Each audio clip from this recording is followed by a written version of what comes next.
ప్రభుత్వ భూములు ఆక్రమణకు గురైతే సహించేది లేదని మెదక్ ఆర్డీఓ నాగేష్ అన్నారు.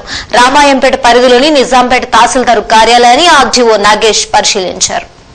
మెదక్ జిల్లా రామాయంపేటలో అతిథి గృహంలో విలేకరుల సమావేశాన్ని ఏర్పాటు చేశారు. ఈ కార్యక్రమంలో మెదక్ జిల్లా బీసీ సంక్షేమ అధ్యక్షుడు మాట్లాడుతూ నిజాంపేట మండలం కల్వకుంట్ల గ్రామానికి చెందిన బీడి నాగరాజ్ గౌడ్ ను జిల్లా ఉపాధ్యక్షునిగాను మరియు జిల్లా రైతు సంఘం ఉపాధ్యక్షునిగా వెంకటేష్ ను ఎన్నుకోవడం జరిగింది. బీసీ సంక్షేమ సంఘం మెదక్ అధ్యక్షునిగా మెట్టు గంగారాంను ఎన్నుకోవడం జరిగింది. ఈ సమావేశంలో జిల్లా అధికార ప్రతినిధి పోలీస్ దేవేందర్ మరియు జిల్లా మహిళా ఉపాధ్యక్షురాలు కవిత హరిప్రసాద్, కొన్నపురం సిద్దారం తదితరులు పాల్గొన్నారు.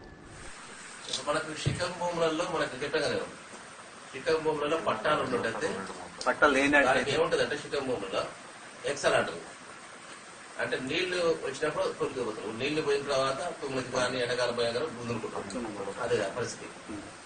దాంట్లో పట్టాలు మన ప్రభుత్వ పరంగా ప్రత్యేకంగా ఇవ్వరు. గతంలో ఇచ్చి ఉంటే ఉంటాయి, ప్రత్యేకంగా ఇవ్వరు. కంప్లీట్ గా పూరం భూములు ఉంటాయి, గైరాన్ భూములు ఉంటాయి, ప్రభుత్వ భూములు, సీలింగ్ భూములు, సర్ప్లస్ ల్యాండ్. వాటిలలో మనం ఏం చేస్తాము, భూములు నిరుపేద భూమి ఇస్తాం. ప్రభుత్వం గతంలో ఇచ్చింది, అంటే ఫ్రంట్ పెడతారు కానీ గతంలో ఇచ్చింది. ఇప్పుడు మన కొంతమంది ఉన్నట్టు మనకు పేదలకు ఇస్తున్నాం, ఎస్సీ ఎస్టీ వాళ్ళకు కూడా ఇస్తాము, కొనుక్కులు కూడా ఇస్తున్నాం 3 acres ల్యాండ్. అటువంటి భూములు లావల పట్టాలు, అసైన్ ల్యాండ్స్ మన తెలుగులో ఏమంటే లావల పట్టాలు. ఈ లావల పట్టాలు ఏం చేసినట్టు ఎవరికైతే ప్రభుత్వం ఇచ్చిందో వాళ్ళే దులుపాలి కానీ వేరే వాళ్ళకి